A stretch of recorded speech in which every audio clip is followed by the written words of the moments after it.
wala ta'zana fi baitihi illa biidnihi, dan perempuan tidak boleh mengizinkan siapapun orang lain masuk ke dalam rumahnya, apalagi lawan jenisnya, kecuali dengan izin suaminya. Saya teringat kisah Muti'ah. Muti'ah ini salah satu sahabiat di zaman Rasulullah. Jadi dulu Rasul pernah ngomong gini, Bu, sama Fatimah. Wahai Fatimah, nanti ketika sudah hari akhir, sudah pembagian syurga dan neraka, salah satu perempuan yang akan masuk syurga pertama kali itu adalah Muti'ah, selain dari Ummahatul Mukminin. Fatimah bilang, wahai Rasulullah, Muti'ah itu siapa? Kok bukan aku? Aku kan putri engkau, wahai Rasulullah. Kenapa harus Muti'ah yang lebih dahulu masuk setelah Ummahatul Mukminin? Apa kata Rasulullah? Wahai Fatimah, aku tidak bisa menjelaskan bagaimana rincinya seorang Muti'ah itu. Nanti kamu cari, silahkan, siapa yang namanya Muti'ah, lihat kepribadiannya seperti apa. Fatimah menangis setiap hari, Bu, dia kesel. Kok dia anak Rasul tapi orang lain yang masuk surga duluan? Selepas Rasul wafat, Fatimah datang mencari di daerah Madinah itu mana yang namanya Muti'ah. Dia datang kepada suatu rumah, dia tanya, rumah Muti'ah yang mana ya? Oh, itu yang ada di ujung, katanya. Dia datang, ketika dia datang, dia bersama dengan anaknya Sayyidina Hasan. Tok tok tok tok tok tok, Assalamualaikum. Tok tok tok, Assalamualaikum, kata Fatimah. Dijawab oleh Muti'ah, Waalaikumsalam warahmatullahi wabarakatuh. Siapa di luar? Aku, Fatimah, putri Rasulullah sallallahu alaihi wasallam. Muti'ah takjub mendengar, Masya Allah, yang datang Fatimah, putrinya Rasulullah. Tapi apa yang dilakukan Muti'ah? Muti'ah tidak serta-merta membukakan pintu. Tapi Muti'ah, dia lihat dulu jendela, tidak langsung membuka pintu. Ini adab buat seorang perempuan. Zaman sekarang zaman digitalisasi, zaman modernisasi, zaman Shopee, Tokopedia. Jadi kurir itu tiap hari datang ke rumah, hati-hati. Bahkan sekarang kurir itu suka motoin kita. Pak, foto dulu ya Pak ya. Bu, foto dulu ya, buat bukti, katanya. Ibu-ibu sering belanja Shopee? Sering? Kelihatan nih wajah-wajahnya. Sekarang masuk mall harus vaksin dulu ya Bu ya. Harus vaksin, harus download Peduli Lindungi. Ya udah deh, daripada ke mall, daripada ke pasar, udah lewat aplikasi-aplikasi belanja aja gitu. Nah, salah satu adab perempuan ini dicontohkan oleh Muti'ah. Muti'ah kalau ada tamu datang, baik laki-laki ataupun perempuan, gak langsung buka pintu, dilihat dulu jendela, dibuka. Shh. Siapa nih ya? Oh, perempuan, katanya. Oh, laki-laki, jangan dibuka. Ketika perempuan yang datang, dia buka tapi menutup aurat ketika membuka pintunya. Ditanya sama Muti'ah, wahai Fatimah, ahlan wa sahlan bihuduriku, Masya Allah, selamat datang wahai putri Rasulullah ke rumah saya yang kecil ini. Apa kira-kira gerangan Fatimah datang ke rumah saya ini? Kata Fatimah mengatakan, bolehkah aku masuk? Ketika diperbolehkan masuk, ternyata di belakang Fatimah ada anaknya Sayyidina Hasan. Kata Muti'ah bilang, wahai Fatimah, sesungguhnya engkau boleh masuk ke dalam rumahku, tapi mohon maaf, mungkin Hasannya boleh nunggu di luar. Ini cucunya Rasulullah suruh nunggu di luar. Kata Fatimah, loh kenapa anak saya tidak boleh masuk? Mohon maaf sekali Fatimah, saya belum minta izin ke suami saya kalau ada laki-laki yang boleh masuk rumah. Padahal yang masuk ini anak-anak Bu, nih segede ini. Ya, Sayyidina Hasan segede inilah kisaran umurnya. Itu pun dia harus minta izin suaminya dulu. Kata Fatimah, baiklah wahai Muti'ah, saya akan balik lagi besok. Saya akan bawa anak saya insya Allah seperti sedia kala. Pulang Fatimah, malamnya suaminya pulang. Muti'ah bilang sama suaminya, Mas, kalau bahasa kitanya sini ya, tadi ada datang putri Rasulullah, dia pengen silaturahim, tapi aku nggak bolehin masuk karena bawa anak. Anaknya cowok, Sayyidina Hasan. Bolehkah besok anaknya ikut bertamu masuk ke dalam? Boleh, kata suaminya.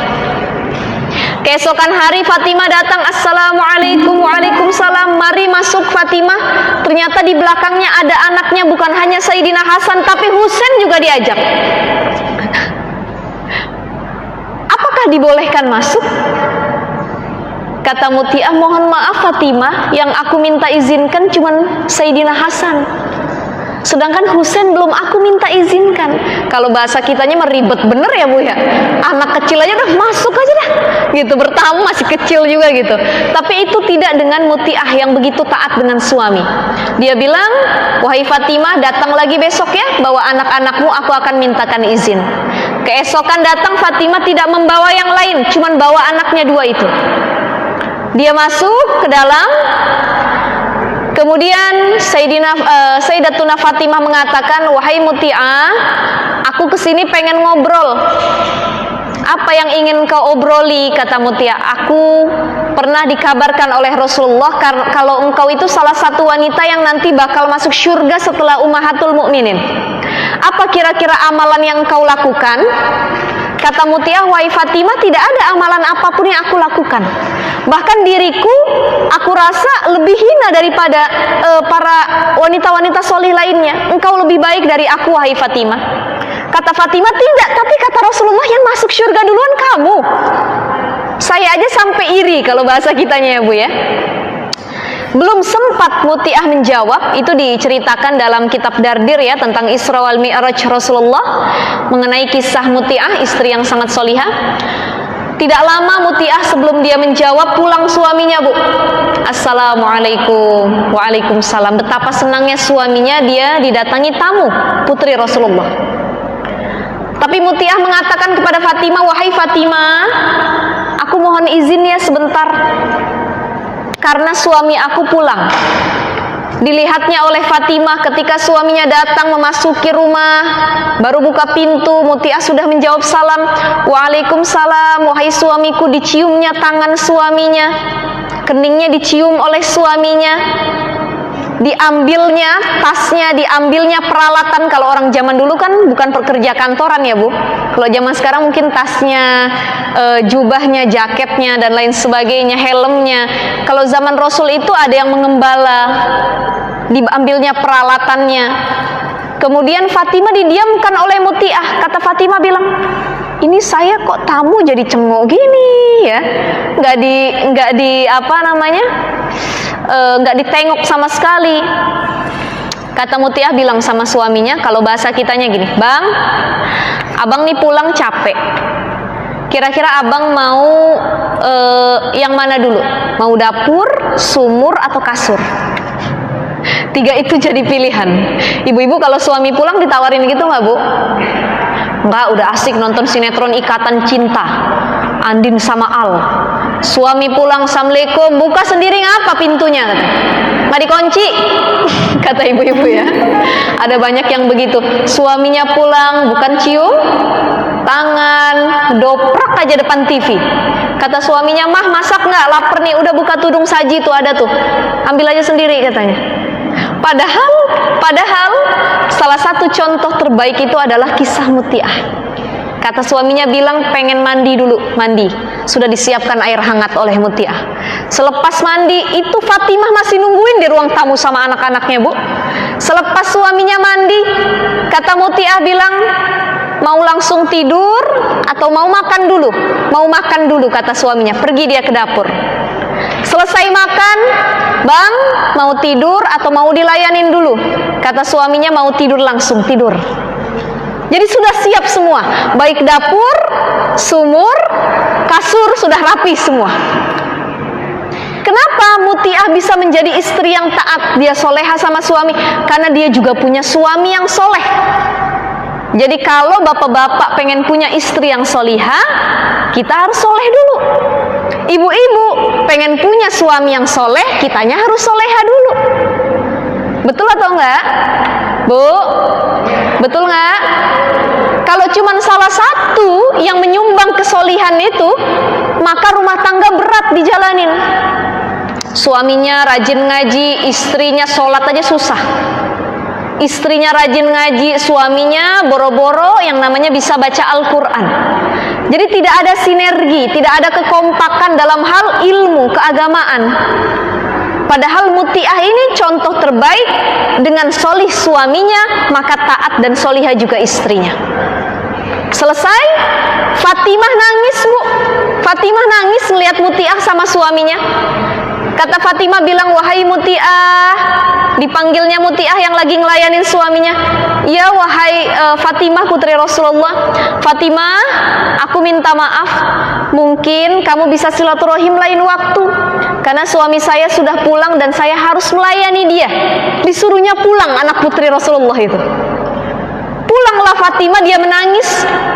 Dia bilang kepada Sayyidina Ali, wahai suamiku, aku minta maaf, ternyata diriku nih gak sesolihah Muti'ah. Jauh aku dari kepribadian Muti'ah. Apa-apa ngelayanin suami, apa-apa izin dulu, ya. Jadi ini pelajaran buat kita-kita, wahai para ibu. Kalau ada tamu datang ke rumah, kalau kurir oke lah ya, kurir paket ya, paket katanya. Tapi kalau bisa ketika nyambut kurir itu tutup aurat. Banyak perempuan yang ketika datang ke pengajian dia menutup aurat dengan sempurna, tapi ketika di rumahnya dia tidak menutup aurat dengan sempurna. Ada orang datang, tukang sayur, tukang paket, tukang jualan, tukang kredit, pakaiannya asal-asalan, auratnya kemana-mana. Nah ini harus kita perbaiki lagi insya Allah, karena perempuan letak surganya ada pada ridho seorang suami, ya. Tapi begini, kalaupun si istri itu rajin sholat, rajin puasa, rajin sedekah, tapi dia tidak taat sama suaminya, jangan harap masuk surga dari pintu manapun.